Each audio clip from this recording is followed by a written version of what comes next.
that the majority of the slaves that left America went to Liberia. So they've learned to speak like Americans before they returned. I'll tell you more as we go.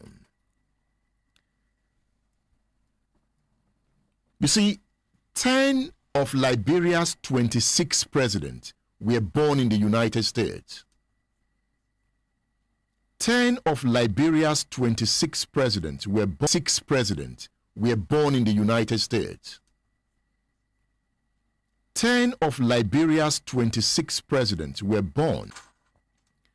They did that though they make up just a quarter of the population of that country. As we speak, their influence remains. Liberia speaks more than 24 languages. So Liberia has rich diversity. You have different tribes in Liberia. But the dominant class is the Americo-Liberians. Those slaves that returned home, their descendants are the dominant, even in business. That is the power of education. When you open your mind, when you enlighten your mind, you can become like 100 person in one. Yes, corruption is a problem. Yes, corruption is a problem. But look at this analogy. If a government official stole 1 billion, that is corruption. But if that government official is innovative and so creative that 1 billion is able to put it into production, invest it, and employs 4,000 persons, and those 4,000 persons also become innovative from the knowledge system he has created within that company. In that case, that money has been well used and it has added value to the economy, though it's a proceed of corruption. But one, it has solved economic problem. If African leaders are not ferrying the money they stole out of Africa, what you call illicit financial outflows, if those money they stole are revolving within our economies, leading to job creation, that corruption have now been creatively deployed. That's what I'm saying. Because whether corruption or no corruption, let's assume that money, that 1 billion should have been a contract. Bosun is the contractor. If Bosun is not an innovative contractor and he legitimately wins the contract without paying anybody, and now we give him a contract of 1 billion, if he misuses the contract, I would rather prefer the civil servant who stole the 1 billion and then recreate it. In that case, we will now say, let's redefine what corruption is. The point I'm making is that corruption is a problem, but corruption is a symptom of the core problem. That's the point I'm making. There are fundamental issues like social structures, family. There is corruption in the United States as we speak. I was studying intense corruption in France before the French Revolution and after the French Revolution. I said, so these people are this corrupt? But what happened? They are corrupt, but they advanced. That is why I'm going to recommend the book to you, Bad Samaritans. As we speak, some of the most corrupt people in the world are Americans, Europeans, European businessmen. Have you not read The Men Who Stole Africa? The corruption in Africa is engineered from the West. So they are some of the most corrupt people in the world. But it's how they deploy what you call funding. The African steals his own money, takes it to the European bank. The European corrupt. The African steals his own money, takes it to the European bank. The European corrupt businessman goes to that bank. But despite these dilemmas, Nations are advancing. Why is Africa not advancing? So corruption cannot just be the issue. It is more than that. That's the point I'm making. I don't know. I'm just thinking. What are you thinking? Let me hear your voice. I'm talking about Liberia. Lessons to learn from history. 070 694 93000. You want to read the Bad Samaritan? 694 93000.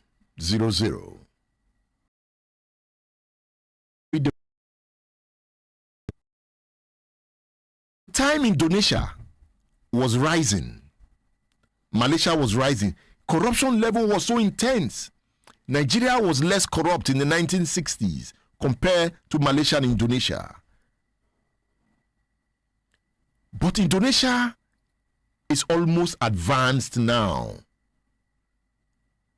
What happened? 07069493000. 07014475770. Okay? Let me hear your voice as you say good morning to the radio station. 07014475770. Good morning.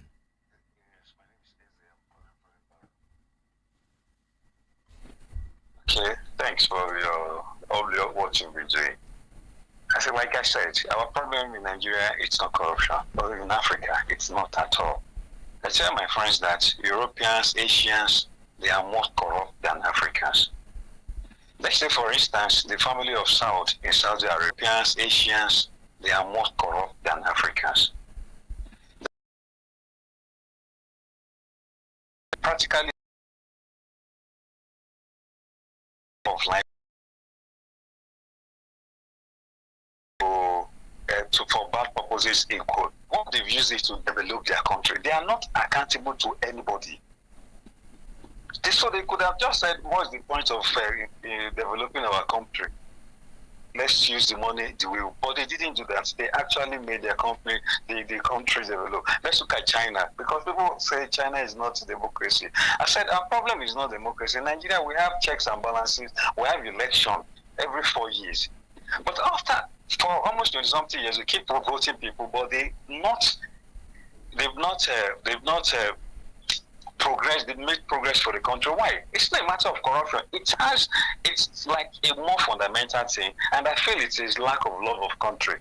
What I mean is this. I remember there was a time you talked about this Polaris road, that you drove through it, a road that was built maybe after 2-3 weeks, 2 months. When you go back, you see that everything is bad. The people that they give that contract to are most probably people from Oyo State, Nigerians. People that did it are most probably that road is within their locality. I'm just using that for an example. When you go to the east, when it was trending, they gave some politicians from the Senate some roads, and they will not do it. They will keep that money. Road construction, you cannot know how much they spend on it. That is one of the most opaque contracts in any part of the world. But the problem is that when you collect money to build road in your state, you are an indigene of that state. What is the logic of not doing it or doing it badly? I think we should be asking ourselves this question. You are a local government chairman, you move your area, there are no drainages, you collect the money for the drainages, you don't build it. As in something is wrong, we should be talking about, it's not a matter of corruption. Nigerians are not corrupt when you compare to others, because we don't really have that money. But you know, a local government chairman, you collect money to now build roads, you now go and construct. Maybe where I live, there's a local government primary building there. They renovated it, and I was just looking at these people. This is your state. This is your country. What is the difficulty of us building standard structures for our country? Thank you. So we should be asking the question, sir. Why is it difficult for a Nigerian in government institution to actually build standard institutions that will benefit the country? I don't get it. 70 years, 75 years, we die and we go. All right. Thank you. Thank you, sir. Thank you. Thank you. It's about the mind, the mindset. You know, recently I was peeping and watching a teacher teach primary school pupil. The teacher is not even motivated enough to stand in front of that class. I was watching. I said, no, this teacher has no business talking to these children. That teacher was demotivated. The teacher needed help. I could see that this teacher needs help. And that is the teacher teaching the child. And they will teach that child over 6 years. I'm not saying our teachers are not doing well. I'm telling you what I experienced. Because I'm doing a research with life. I'm experimenting with life. Sometimes I do some odd things. So I'm not just saying, I say, what is going on? So the teachers are demotivated.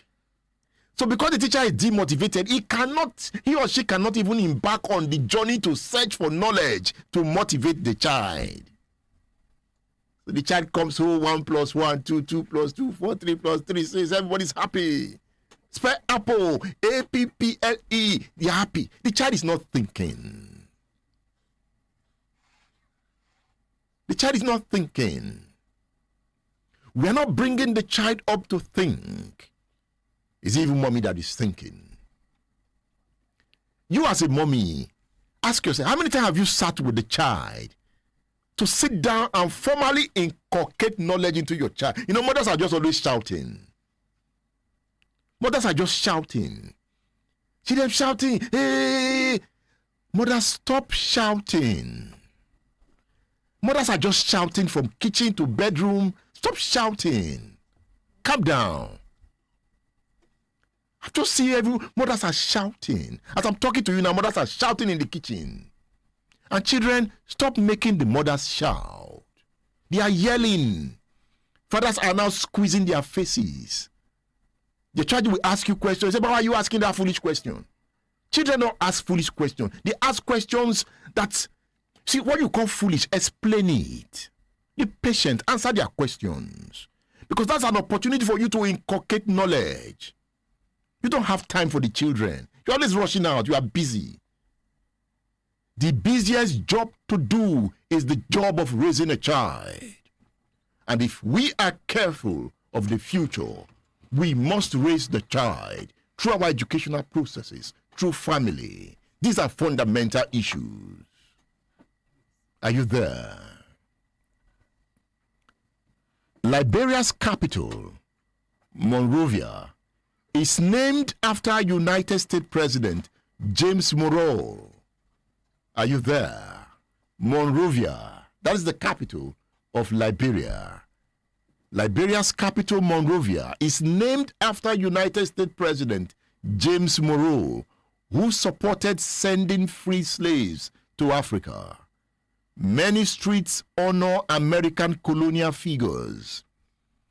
Monrovia's main hospital is called the John F. Kennedy Medical Center. You see, Liberia is like the outpost of America in Africa. But American girls, Monrovia's main hospital is called the John F. Kennedy. Because the world, Africa is the playground of the world. They are all here ransacking Africa. So the development of Africa's first starts with Africans, but we also need the support of the rest of the world. The failure of Liberia is the failure of the United States of America, because it ought to be the replica. Have you seen the flag of Liberia? Okay. Go online, search it now, flag of Liberia, and also Google the flag of America. They look alike. Look at, they have stars, they have stripes, and I will explain as we go. Why is Liberia important this morning? Are you asking yourself? Liberia's flag mirrors that of the United States flag with red and white stripes. Search for it. Just that in the case of Liberia, you have a single white star on the blue field. A single star. That's what you have in Liberia's own.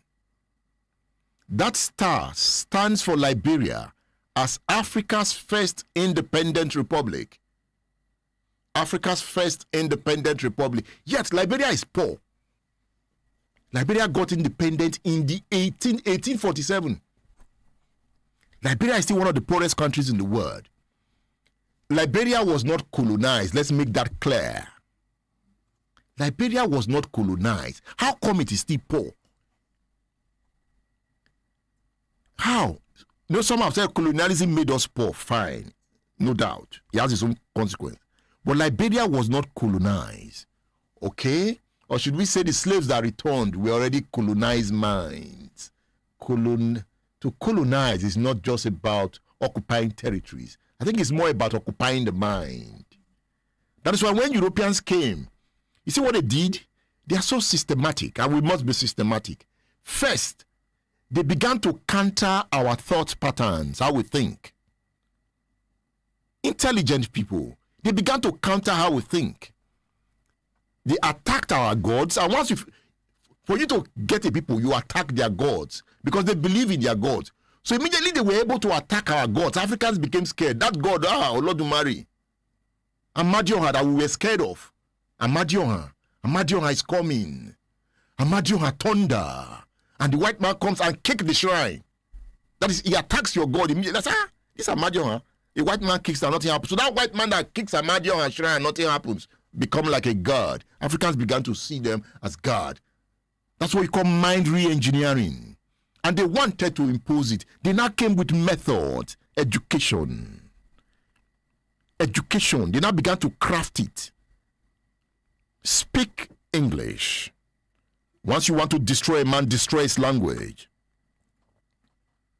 So at some point, even till now, the African tend to describe or define a brilliant person as that person who speaks good English. You know, so that's why when you speak some kind of funny English in a crowd, everybody begins to laugh. You look dull. You know, the African is superficial. Say, he can't even speak English. You look dull. That all those superficial things. They don't know that there's intelligence in Proverbs. That the child who cannot speak English, but born in the village with tense interpretation of Proverbs, is an intellectual. Africa must redefine. Let's talk about William Tolbert. I've just given you a background history of Liberia, but the focus is William Fine. Let's talk about William Tolbert, Liberia, but the focus is William Tolbert and Samuel Doe. The lines are man. Good morning. Hello, Edmund. I can hear you. Good morning. Chief Sulaiman. The old man. Baba is here. Let me correct one thing first before I go on. Samedo Swang was not captain in the Liberian army. He was a master sergeant. Master sergeant. There was, I used to start listening even before you start talking. And there was, I've always been very philosophical. How you describe African mentality, Nigerian mentality. Look, Edmund, what happened to us in Nigeria here was quite different from what happened to some African countries, especially Liberia. You see, some people were criticizing you for not always eulogizing Nnamdi Azikiwe. I tried to intervene that day, but I couldn't come on. What they didn't know was that, you see, what Chief Obafemi Awolowo did right here was very, very spiritual. What he did, we can't look in Ibadan here, especially. I used to say it that when Adeku Karinabu was alive during the Action Group era, if Awolowo talks on radio to people today, it was Ayolabu that to reply.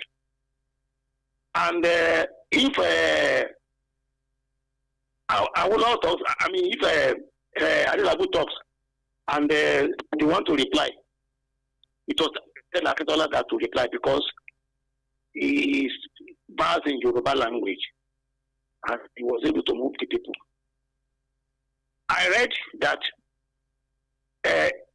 Obafemi was among those who used to go and listen to Nnamdi Azikiwe when he came from anytime he came from America lecturing Nigerians before independence.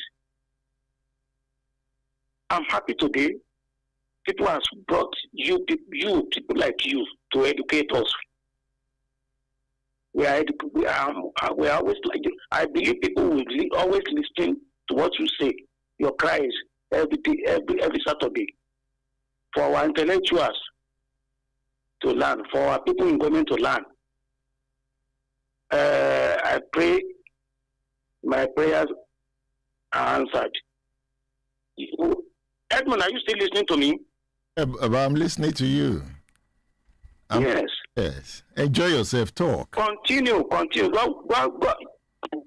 You will live long. Continue your ways. Don't mind whatever anybody says. Nnamdi Azikiwe has gone. All the contemporaries, they are all gone today, leaving us to continue to battle. And I pray God will bring people who will change Nigeria for better. Among whom is you. The intellectuals listening to you should learn your ways. What we need is to talk to our younger elements, to learn and think of how they will change Nigeria for better. Thank you. Let me stop here. God bless you. Thank you, Chief Bolariwa. Thank you.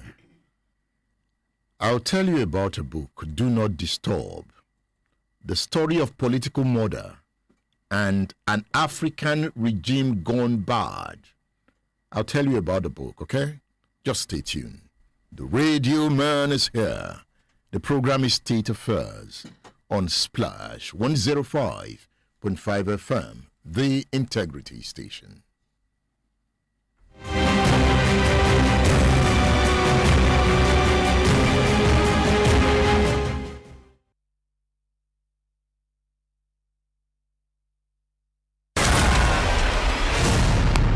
State Affairs with Edmond Bilo is live.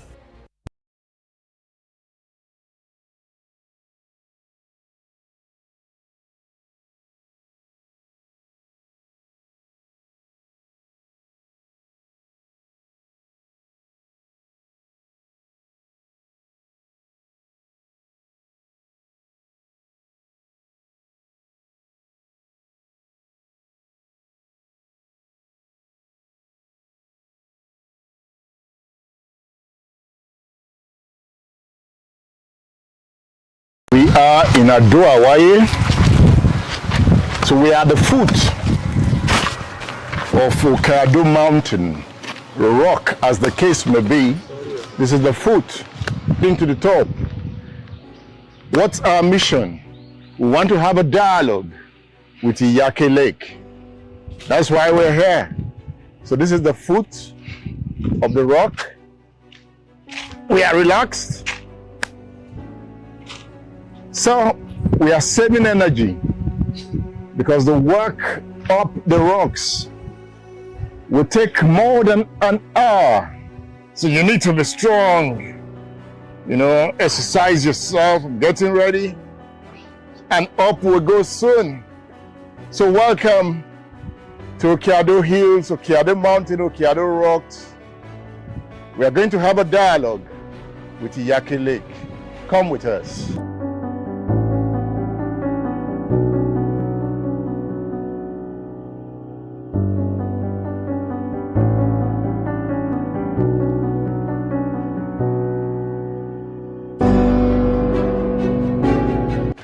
we go. The journey begins now. Yes, our tour guide is ahead of me. You can see him from Oyo State Ministry of Culture and Tourism. He's taking us up. This is the first gate, the gate into the rocks. You know, we have different rocks here, and Iyake Lake is at the top of one of the rocks. Let's go.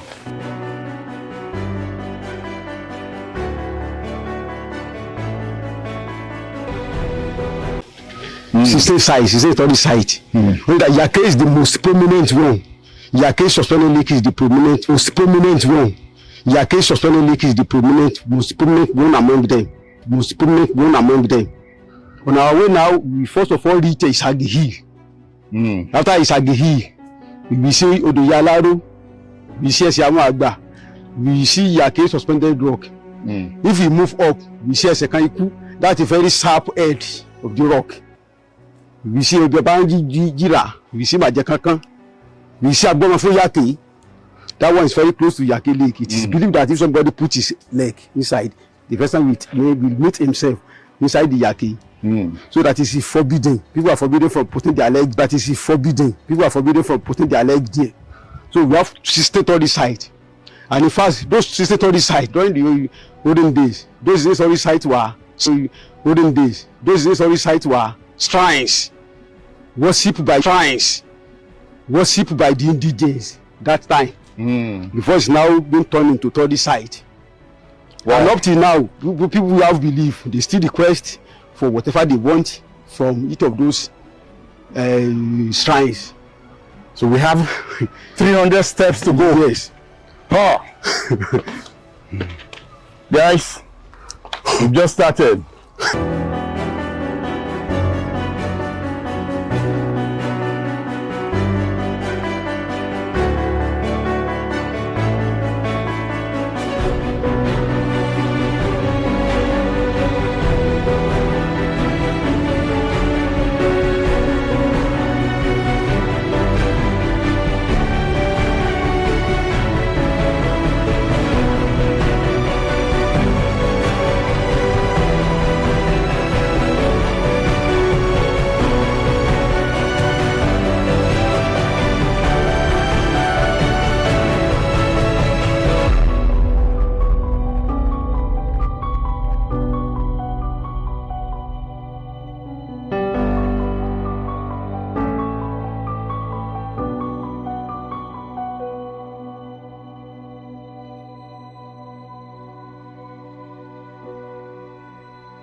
This is Agi rock.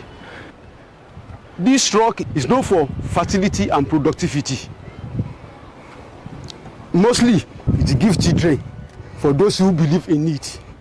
Those who want children, they come from all nooks and crannies to come and worship it, to come and make their request, most especially for children. And children that are born under the influence of this rock, they bring the children when the Iyake festival is being celebrated in November to appreciate him. And this thing is worshipped. It will take more than an hour. So you need to be strong. You know, exercise yourself, getting ready. And up we'll go soon. So welcome to Okiado Hills, Okiado Mountain, Okiado Rocks. We are going to have a dialogue with Iyake Lake. Come with us.